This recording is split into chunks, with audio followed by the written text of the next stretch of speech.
clients, and this has impacted their reputation. I was the first document review coordinator that they hire, although I have a master. And then this has helped me get promoted to a WA compliance officer. And from then, I supported a large portfolio for about $100 million, which my director has was satisfied about my work, and I my responsibility has increased. So I was supporting a senior advisor role.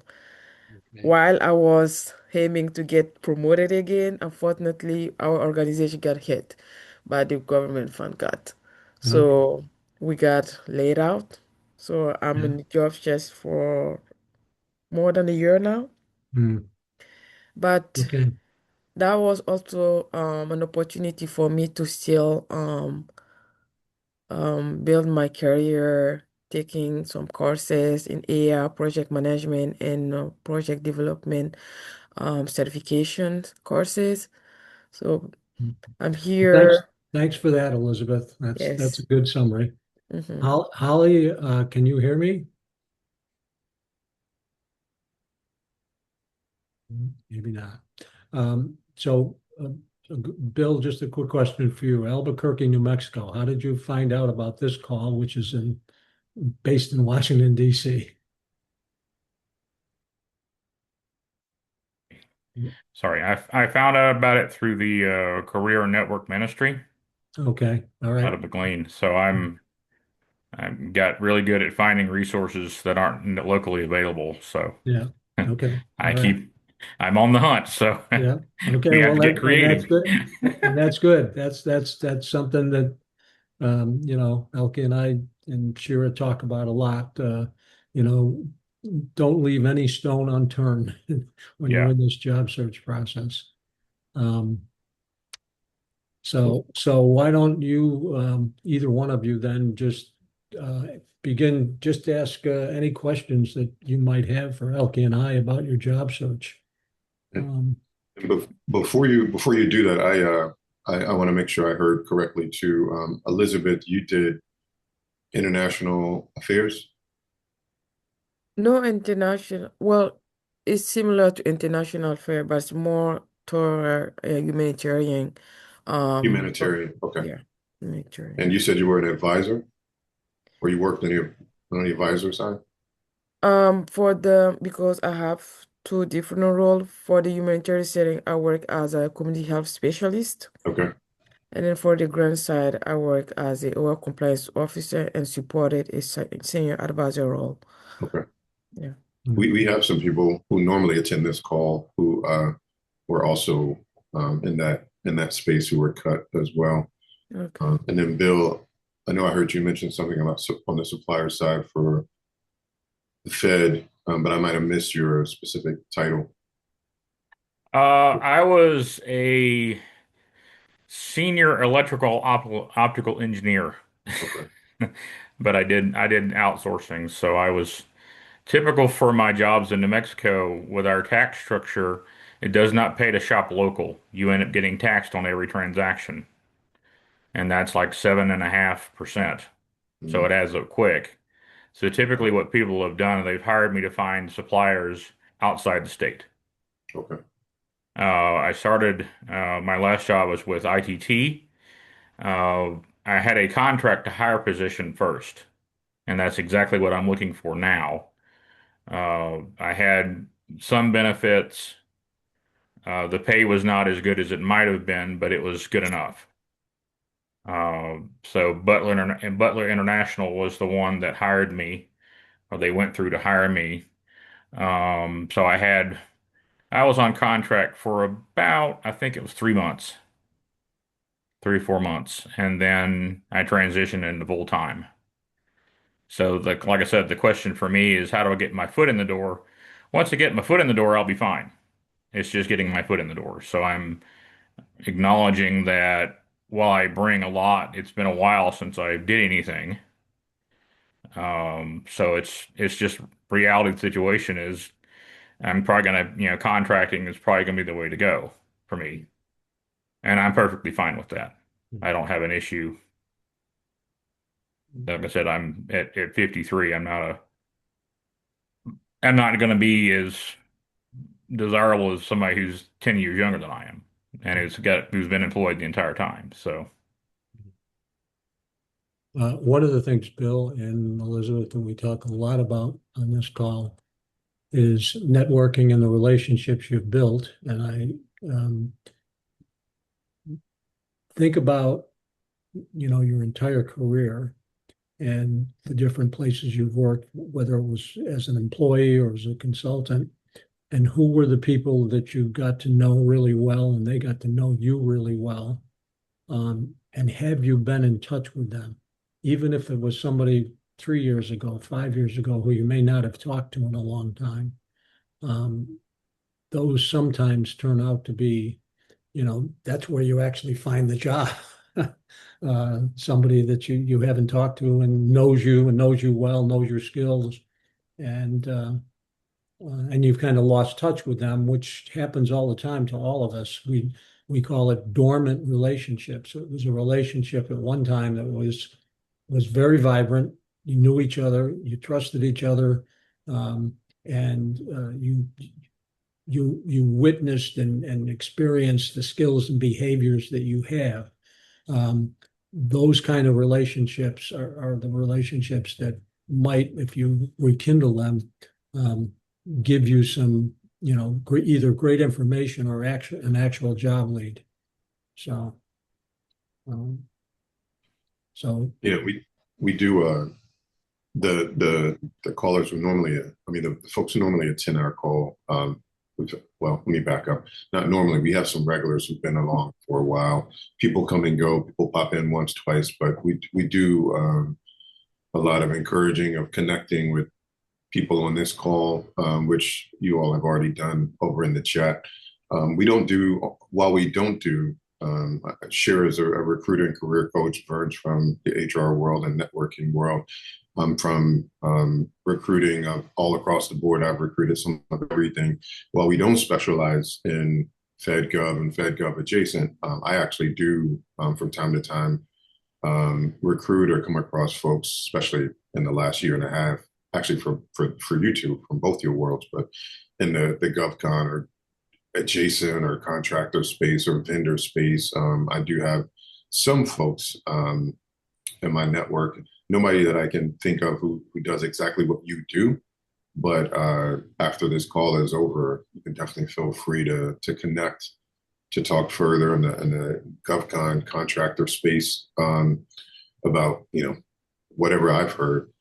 I'm happy to share what I've heard and who I know and take a look around. We also do on this call too. We open up our LinkedIn networks too to take a look for all of you on the call at our contacts, especially our first contacts, to see if there's anyone who is doing anything or works anywhere that you might be interested in connecting with, and we'll take a look and see how well we know them, and we don't mind making introductions when it's appropriate.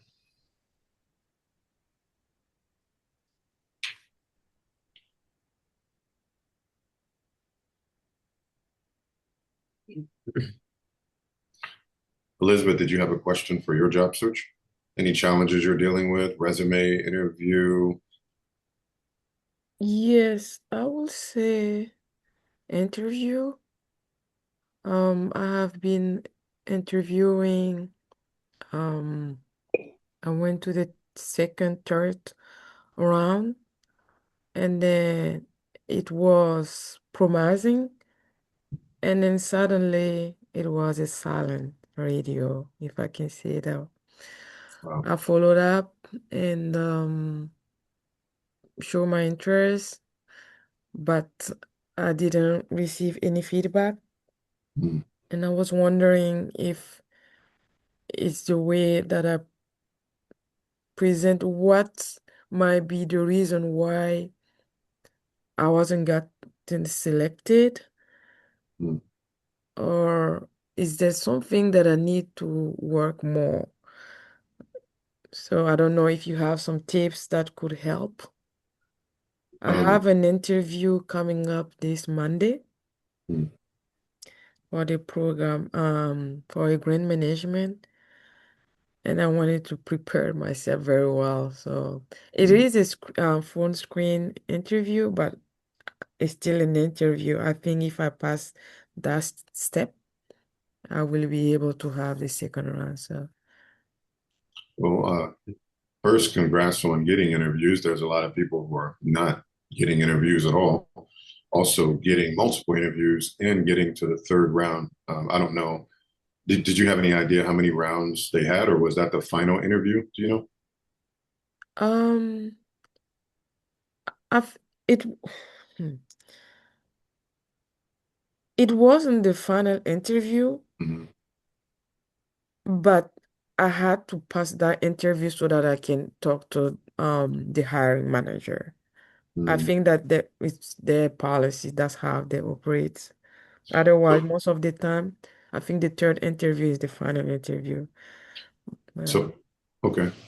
Yeah, it's without knowing everything about your situation and who you applied with and where mhm. and all of that, it's hard to say exactly what might be the reason. But and I'll ask one more question too before I answer.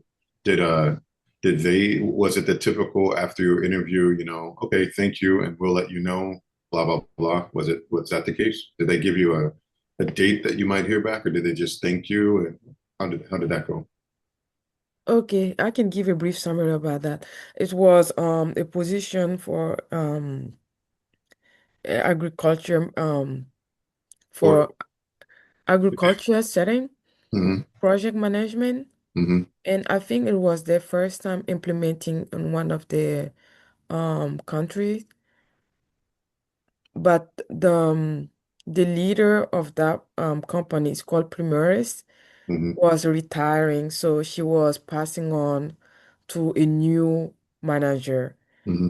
And we were being I was shortlisted, and I was part of this top selected candidate. Okay. And I think she was leaning toward me, but she said that she would have gone with me because she knows that I have the experience and the capacity to do the job, but she Mhm. cannot decide on the behalf of the new manager. Mm. And Okay. the new manager said that yes, he doesn't um he knows I'm capable, but he still need more time Yep. to Mm. interview more Yep. candidate and make a final decision. So I have followed up and haven't heard from them. So So, yeah. so I would say that it's good that you actually got some feedback and insight on what's Mm. happening because a lot of people don't. They don't even get, that much. So you at least were able to find out, Mhm. were they interested, potential level of interest, but Mhm. also, hey, we're interested, but we do want to talk to some more people. So in your case, it sounds like, and it could be a lot of different scenarios, but it sounds like Mhm. um, it's a wait and see type of situation while they vet and talk to other candidates. Mhm. Who knows when they're going to make the decision? I will say this to everyone on the call, Mhm. if you can, because I've had to do this a million times as a recruiter, run the process, facilitate the process from start to finish, and Mhm. ask all the questions that you would ask, candidate, when are you available? What's an Mhm. alternative date? If they say this, then what? If a lot of if then situations, I do that with hiring managers as well. So I tell a lot of candidates without being overbearing and annoying, Mhm. ask questions too about the process if you can, because it helps you to know, like, all right, so what can I expect next? That's one question that's kind of harmless that you can ask is, Mhm. yeah, thank you for your time. What can I expect next in the process? Or when do you expect to make a decision? Or when can I expect to hear from you? A lot of people ask basic questions like, you know, when will I hear something? Which is an okay Mhm. question, but even better to kind of put some time stamp to see Okay. if they will give you some answers, or when do you guys think you might be making a decision on the next step of the process. Those are the types of things for everybody on the call, especially in Okay. this market when Mhm. hardly nobody's responding back, nobody's giving feedback. Mhm. Some people are ghosting even after an interview. Mhm. It's smart to ask questions throughout, especially with your contact, whoever your first contact was. whether it's HR, recruiter, whoever's guiding you through the process, as early as you can, even in the first interview without being overbearing, or the Okay. second interview, Mm-hmm. you can ask, hey, how many rounds are there to this process? How many rounds are you guys doing? Do you know that? So Mm-hmm. that's something that's helpful for everybody on the call. Thank you. And I have another question that I don't know if something that I shouldn't really spend time on. I know right now, for we financial runaway, we tend to apply to any position because we need to secure um some money to pay our bills. And so, like, for I give an example, I know I have seen some position that's really, to be honest, it's really low. But since I haven't found anything, I went ahead and I applied. I read the job description and I was confident that I can I can be one of the top candidate. Then I got the interview. They're interested, and later on I receive an email. Oh well, we will have to move forward with you, but unfortunately you are overqualified, and so I don't know if is it worth it to still targeting those um job that's low level, or just continue applying on my level. I have been in those situations many times. So. Hmm. That's kind of a tough situation because everybody, um, we all have uh, expenses, bills. We have to have enough money to live on, pay the rent, buy Mm-hmm. food, and whatever else, we're involved in. So, Yeah. um, taking a job that's below your really level of expertise at a lower salary, at Mm-hmm. least you have a job and you're Mm-hmm. working there. But Yeah. I mean, that really comes down to, are you comfortable doing that, and what can you do? I mean, how do you adjust your budget to be Mm-hmm. able to do that? Mm-hmm. Um, I would, I mean, and I think Elke would agree that you should focus as much attention on the jobs that you really feel you're qualified for, and you're getting paid for your skills and abilities. But Mm-hmm. um, if one of those lower paid jobs comes up and somehow you really like the company, you really like the manager, and again, to Elke's point, you can ask questions, about, and at any point, once you get the offer, Mm-hmm. um, you can always say, well, this is a little bit lower than I expected. Is there any possibility you could, increase this offer? They're either going to say no or yes. So Mm-hmm. it doesn't hurt to ask that question. Okay. Yeah, and So yeah, let yeah, me let me ask. Anne's got her hand up, and Anne, let me go ahead and ask your question or comment. Okay. Hi. Um, yeah, my name's Anne Marie, and I apologize for being late. I had it, whatever reason, my schedule is 9:30 instead of 9:15. So, you're fine. I Not a don't like being problem. late. Um, I have one question that's sort of, I think, a basic yes or no, and another one that's a little more subjective. I don't know if we'll have time for both, but I'll just throw them out there. One is about my resume. I put my key skills list, about maybe 5 or 6, on the right side in a text box, and I actually used it looks nice. It's got blue lines in between just to give it a little pop of color and break up all the bullets and all the text. Someone mentioned that might be an issue for the trackers if it's in a separate text box. Well, they said tables are bad. I don't know if a text box is also a problem. Yeah, that's a good question, actually. So, um, I'm going to answer this briefly, but with some thought too. So I know we talk a lot on this call, because we get those questions. We talk a lot about resumes on this Mhm. call. For me, 15 years recruiting, more resumes than I can count. Um, as I'm a private executive recruiter now, Mhm. but I've worked in-house. And so we've had questions so far on this call about applying to companies and organizations, and everyone uses a different system and a different Mhm. tracker. There are some trackers that will spit out blocks, bullets, lines, squares, and all these kinds of things, or it may give it trouble. And then there's some that don't as much.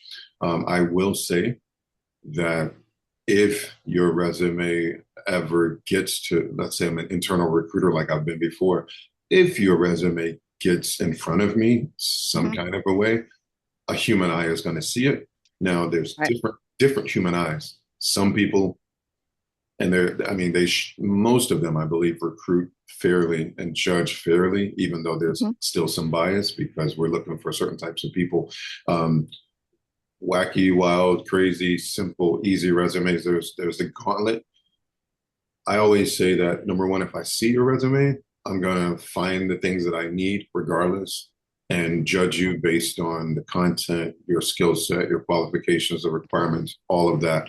I will say that I personally have always enjoyed simple, easy to read, however that is, whether you have a Mhm. block around your Right. resume or not. Right. For the human eye, if you can make it as simple and as easy as possible. But to your question, yes, there are some systems and trackers that will kick out squares, blocks, and extra graphics and all those types of things. If you haven't already, you could Google that too, because there should be some Okay. information online about that too, about, just throw in a generic question, what types of resume formats are kicked out by the system and Right. which ones are Right. not. Okay. I appreciate that, but it's also good to hear just from somebody who's in the field to, um, and I guess sort of a separate follow-up. I got interesting advice the other day about maybe not using that key skills list because um, anybody could put down that they're good at, writing or communications, and that doesn't really give value to the recruiter, Yep. and that you should just incorporate those in your, like your bullets at the top. But then they have to look for it. Yeah. It, Yeah. yeah. I like where you're going with that too. Both can be true. Again, all kinds of different recruiters, all kinds of different companies. What we talk about a lot on this call, our best practice, and Vern's going to chime in a second after me, but I know Shira and I would agree on this. The way that we do resumes, we Mhm. both write resumes and all of that.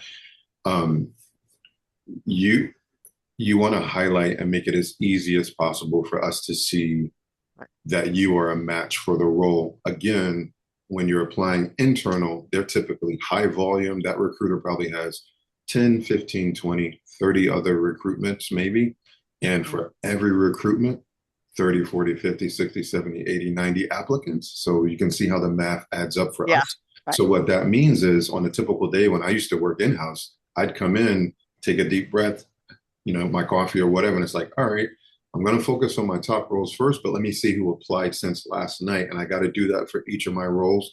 So that means we use a little bit of time to scan each resume, 5 seconds, 10 seconds to even see how you fit and how you match up. And so Okay. I tell people, and Shira will tell you this too, you put the important stuff up front to let Right. us see Right. right away, Yeah. like, Right. Yeah. are you qualified for this role? Basically, my question usually is, why is this person applying? Who are they, number one? Who are they? Yeah. What have they done? And then why are they applying? And should I keep reading? If Yeah. you put like if the job asks for boom, boom, boom, top skills, top requirements, and Yeah. qualifications at the bottom, those are the things that you want to, if you do a highlight or overview section, Hmm. go ahead and give them a snippet and a Yes. teaser and an Yeah. appetizer up top. And then at the bottom, your resume should be optimized with all of those things to show, hey, here's the preview. Here's a trailer of the movie right here. I have what you're looking for. I've done Right. it 15 years, Right. 12 years, yada, yada. Then at the bottom, you're like, let me give you a little bit examples of what I've done. That goes at the bottom. So I would say It can be key skills, it can be relevant skills, Right. it can be competencies, it can be, there's different Right. ways you can do it. But I advise, and Shira also, I've seen her resume, she puts that right at the top in the header. Your header, Yeah. you need to get us at the header and win us at the header to make us keep reading. Yeah. Okay. Thank you. I had one other question, but I don't want to monopolize the discussion, No, so I'll, go All ahead. right. Well, just let me just sure. Oh, yes. add a little bit to what Elke said. And again, um, we said this earlier before you got on. I mean, Shira is a career coach and a recruiter. I've hired her Is a once. Yes. recruiter. Yeah. Okay. And I was in HR, so I was Okay. on the other end of all of this, Hmm. right? So again, I'm maybe emphasizing what Elke said. When you read that job description and that posting, what are the top 3 or 5 bullet points? What are the Hmm. ones at the top? I mean, there's typically, they could put 15 bullet points there, but the ones Right. at the top are the ones that, are really critical to the role. And you need to make sure that at the very top of your resume, um, you're listing the skills that match up with those particular needs or Yeah. expectations in the job. And um, I mean, make it pretty big and bold if you can at the top in terms of um, you know, um, something about, marketing, whatever the title is, Hmm. marketing, specialist. Um, um, I'm drawing a blank right now, That's okay. but something that really identifies you, What I do. Yeah. Or what what you I am do. about. Yeah. Okay. Yeah. Yeah. It's a So, little tricky because I've done multiple things and sometimes I apply for jobs that aren't just, I mean, it might be economic development, but they're looking for a couple different things in that well, skill set. Yeah. it's a pain in the neck, but you need to, I mean, if there's different jobs, I mean, you Oh, really need to tailor. tailor, I do. I yeah, do. Yeah. customize your resume for each Yes, job. Yeah. Yeah. Okay. definitely. Yeah. Definitely. Okay. Thank you. And is this the first time you've been on the call, Ann? It is Anne It Marie. is. Anne Marie. Mhm. Okay. This is interesting because everybody is, and usually we have, you came in late, I'll tell you, this is a call that Shira started a long time ago, Shira Lotzar, and she's just not able to be here today. So Elke and I are handling this in kind of a Q&A fashion. Um, and where are you located? Vienna, So Germany. you're local. Look, Okay. And all right, Elizabeth, you had a question? Oh, yes.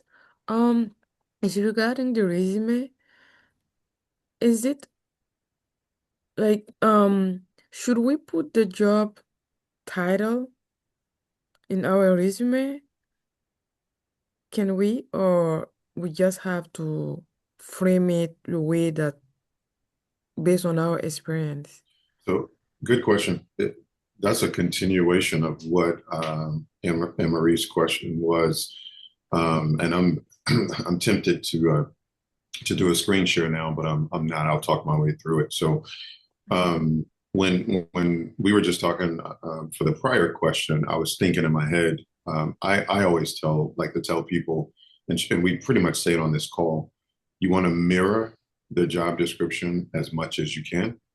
So as a recruiter, I'll just use my experience too over the years. Vern has seen this too, working in HR. Um, Again, if I'm an in-house recruiter, even when I'm doing executive search for highly specified people, it's a little bit different because I'm doing the searching and I'm initiating the search as opposed to posting a job.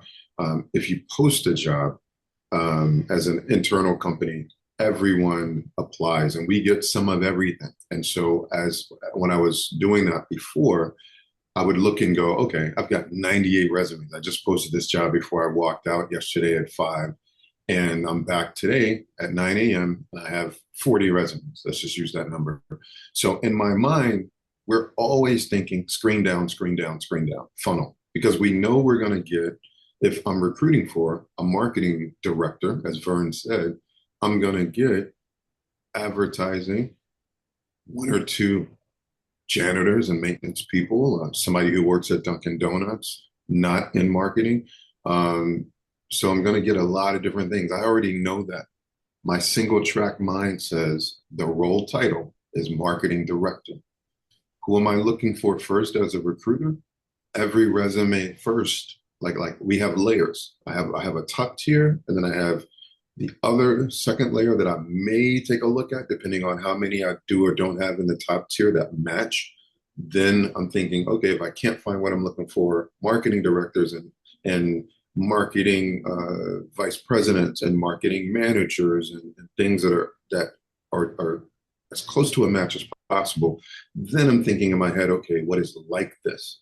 And it goes down and down from there. That's how we screen. So all that to say, the first resumes I'm going to look at are going to say John Doe, marketing director. And then when I look at his resume, if he's been a marketing director before, a marketing manager, a marketing specialist, a marketing analyst, and he's managed people before, depending on whatever the job description, I'm going back and forth.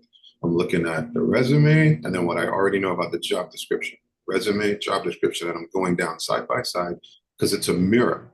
Typically, hiring managers, employers, recruiters, we're focused on the people whose resume matches as close as it possibly can, everything word for word, as much as possible, phrase for phrase, or as close as possible. So to answer your question, it's the title, but also, yeah, hopefully you've done that as well. Hopefully you've been what they're looking for, because we're looking first just to see, why are you even applying? Okay, you've been a marketer, you're in marketing. So I'm going to look at you because you've been in marketing. If you're coming from somewhere else, again, I'm focusing on all the people who match first. I may not even look at you if I have all the people that I need who match in that first tier. So to your point, I coach people, yeah. If it's a marketing director role and you're looking for marketing director roles, or you're in marketing and advancing to that director level, or you think you can advance, or you might be taking a step down, or you're parallel, that's what you want, so that we can see and identify. To Vern's point, he just said it a second ago too. When I look at your resume, the first thing I want to see is, just like I'm playing matching with cards, three of hearts, three of hearts, a match. That's what I want. Next tier is three of hearts, three of spades. Okay, maybe, but that's how we look at resumes. And one other piece of information about resumes uh, is something we talk about all the time. The ideal situation is to have your resume show up before you do. And by that, we mean if you see a posted job and someone in your network or someone you've met uh, knows that company, knows someone in that company, can recommend you for the job, or bring bring the resume to somebody in that company and say, here's Anne Marie's resume. You really ought to make sure you consider her, even if you've applied for the job, and you're in the system.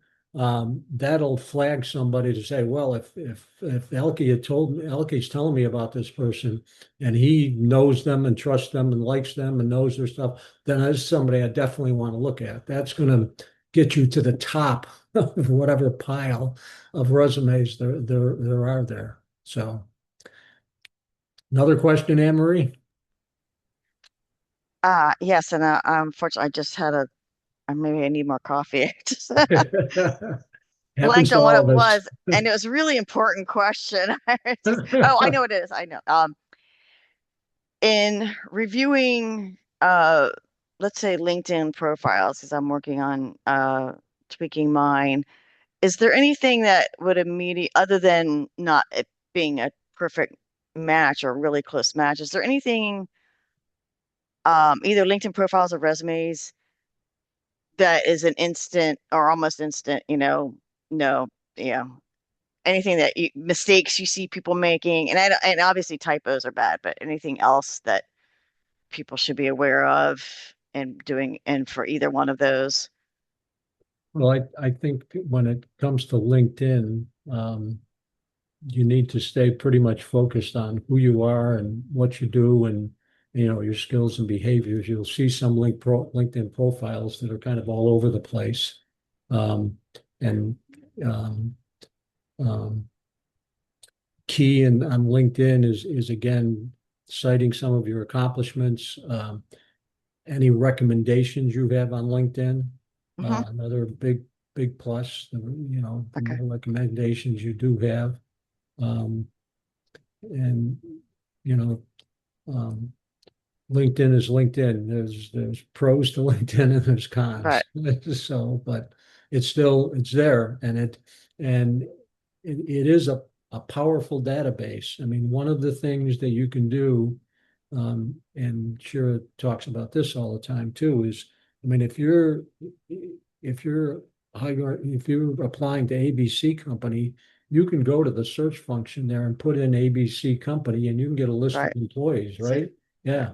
And so if in looking in that list, if you happen to know one of them, or someone says, I know somebody in that company, those kind of connections, are helpful in hopefully getting you to the interview stage. So, Yeah. And LinkedIn is it's changed since the old days, and it's still changing right now. So as far as the do's and don'ts, some of those are changing too.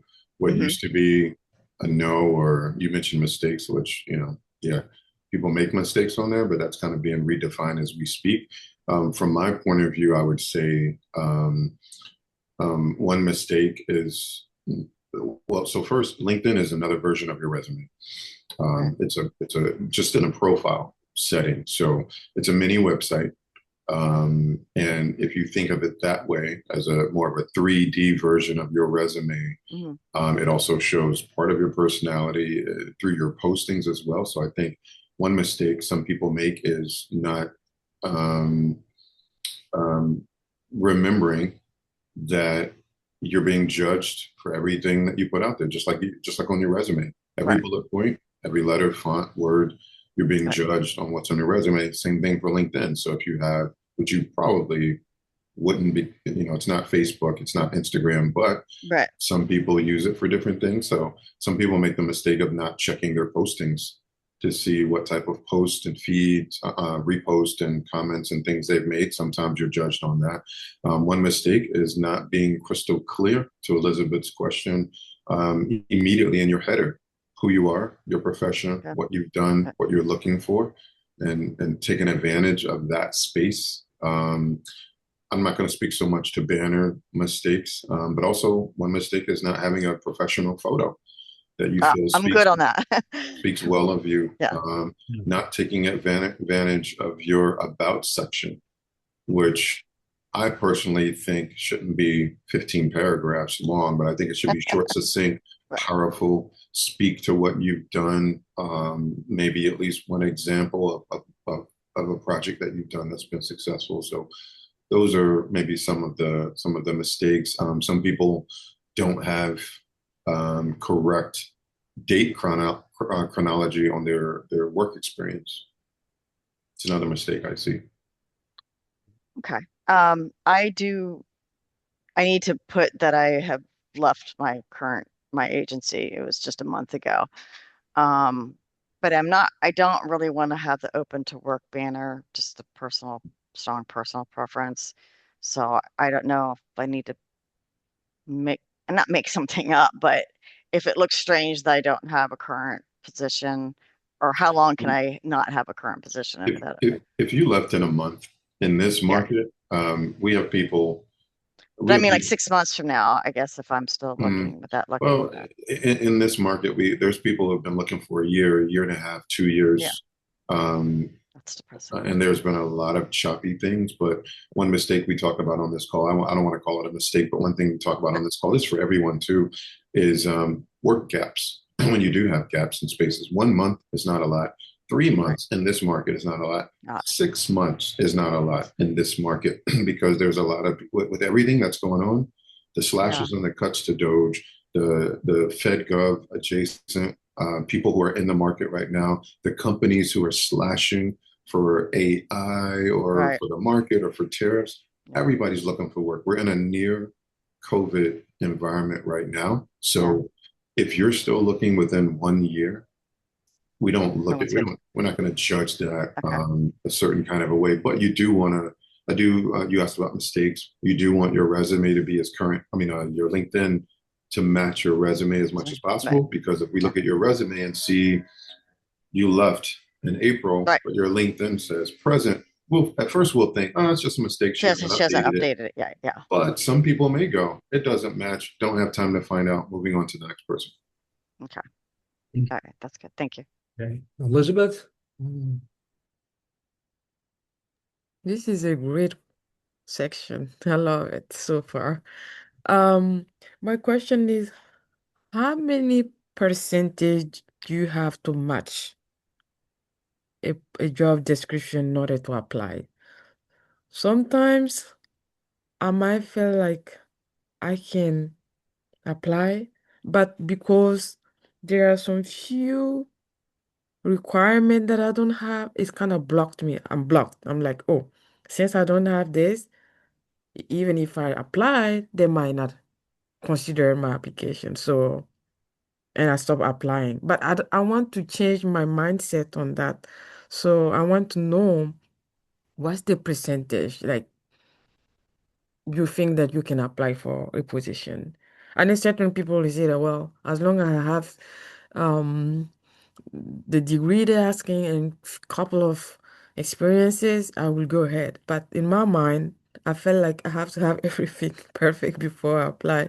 So it's kind of blocked me most of the time. Yeah, typically what we say is when you look at the job description, Mm-hmm. uh, look at the first 3 to 5 bullet points. And if you're really confident that you've got the skills and abilities for the first 3 to 5 bullet points, Mm-hmm. and overall everything else lines up for you, then apply for Mm-hmm. the job. If there's some of those bullet points that you haven't got, but it's the 10th bullet point on that Mm-hmm. job description, trust me, it's not that important they're not going to make a decision on whether or not you have the 10th bullet point. They're going to make a decision on, do you have the first 3 or 4 or 5 bullet points? And Okay. hopefully that will get you the interview. Okay. And Mm-hmm. I mean, in the job search process, that is getting interviews is the only real um, way to measure success in the job search. I mean, you really can't measure your success in the job search until you land a job. That's And true. and Uh-huh. and in order to land a job, you got to get an interview. Mm-hmm. Um, so it's just I often call the job search process the most difficult project you have ever managed in your life. Because if you were managing a project and I ask you right now, Elizabeth, well, where are we with the project? Are we on schedule? Are we on budget? Do we need more resources?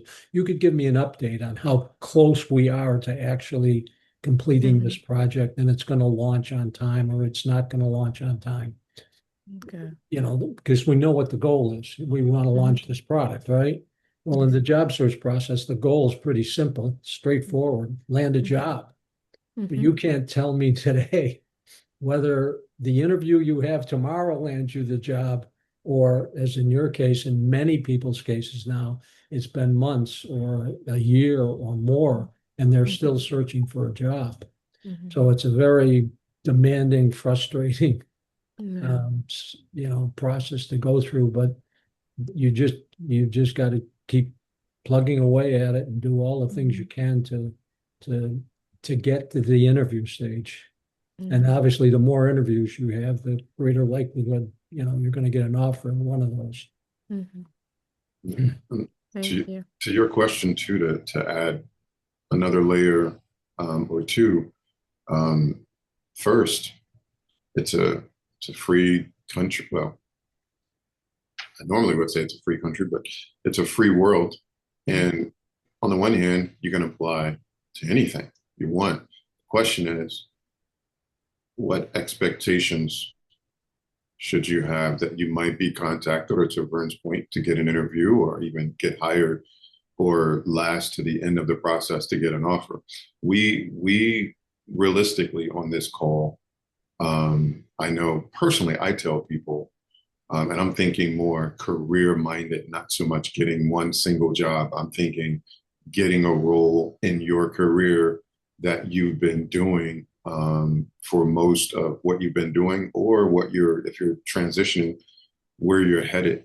And so if you want to be taken seriously by recruiters and by employers and the way that employers typically recruit, and me as a headhunter who headhunts specific, like a lot of times I'm aiming for 90 to 100% match when I'm doing a search, a really high level search for specific talent. So it depends a lot of times on the role. And it also depends on the company. It can also depend on where people are in their recruitment, because I've recruited for roles where the position's been open for 6 months or 90 days or a year, too long. And we've had lots of applicants, and it's been through many iterations of change and yada, yada, yada. And we can't find the person we're looking for. And people have gone back to the drawing boards and said, you know what? We're asking too much. We need to change the job description and lower some of the expectations, XYZ. So I've seen employers go under 80% match, 70% match, 60% match, sometimes not that low. We advise a lot on this call that you really, especially, and it also depends on the time we're in. In this market, this is a buyer's market, meaning employers have tons and tons and tons of candidates because there's way more job seekers than there are open roles. So you're competing with unicorns. Employers are getting applications, to your point earlier, and they're like, yeah, well, thank you for the interview. We like you, but we think there might be somebody else out there. We want to just keep interviewing other candidates. And so with that being the case, I would say if you expect to hear back, which I can't even control, I would say in this market, 70 to 80% of those qualifications that Vern was talking about, the top ones, and as far down as you can, to give yourself, if you want the best shot of making it in, but you might be qualified 100%, but you may be number 56 who applied. So we can't control whether or not you get a call back, but what we can control is you try to be 70 to 80% of meeting those qualifications that they're asking for, because that's what they want. First is, are you even qualified to do the role? We might like you, but are you qualified? Because we got to hire people who are qualified first, who meet the expectations and who are capable of doing the role. And then the rest of it is about fit, how well you fit the company, the culture, the team, the department, all of that. So I would say, again, you can apply for whatever you want, but expectation wise, 70 to 80% minimum.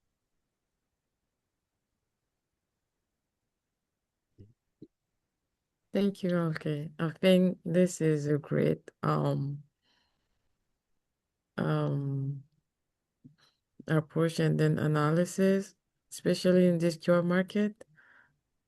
We are really competing, like we're in the jungle right now. I say that, right? Yeah. Yeah.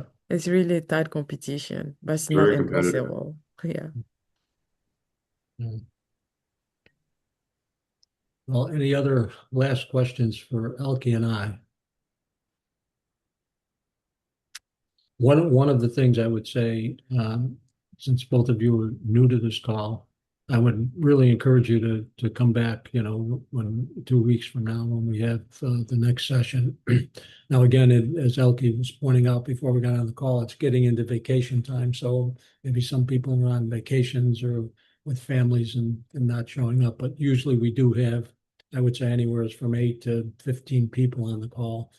And as Elke mentioned before, Elizabeth, Monica Jerby, someone who is on this call pretty much all of the time, she's in your world. She does similar things to what you do. So there may be some synergy or connection with people like that. And I'm pretty sure when Anne Marie in marketing, I'm sure I can't think of anybody off the top of my head, but I know we've had marketing people on here Okay. on the call on a regular basis. So thank you both for, I'm sure you have a crazy amount of things on your plate. So it's really nice of you to share your time. And I apologize, I had to go off camera, but my internet connection decided a few minutes ago to become unstable, so I kept Yeah, freezing up. yeah, But this was very helpful, and I'm glad we were lucky that we got the two of you to ourselves. So yeah, I realize it won't be the same next time. But thank you yeah. again. Well, you're welcome. Again, um, Sharon, Elke, and I, we're all pretty dedicated to helping people. We know how difficult the job search process can be. I've been through it 5 times in my career. Um, so it's not an Okay. easy thing to do, and we're like I said, we we like to help people going through a really difficult process. And Shira created this call at the beginning of the pandemic, so that was Mm. almost 6 years ago, and Oh, this call has been going on ever since. Wow, wow, Um, that's so fantastic. Well, I um, mean, it'd be great if there wasn't a need for it, but it's great that you yeah, came up it with it. was, yes, Yeah. I agree with Always. you. But, And we actually, I mean, well, these times are a little dimmer and tougher, but we even have people on this call who are in a good space and employed as well, who are looking to make a transition or before they do to get advice too. So it's a 360 call. You never have to apologize for slipping in, slipping out. You come and go. If you need to duck, okay, you need to dodge mhm. on this call. So you don't have to apologize for that. As Vern said, okay. we're definitely For, happy to help. Also, our information is there in the chat. Feel free to reach out to us to connect if okay. you got Yeah. further questions or want to continue, the dialogue. Thank you I, so much. I also put in the chat a link to an assessment, an online assessment that you can take. And it actually gives you feedback on your ability to network and build relationships.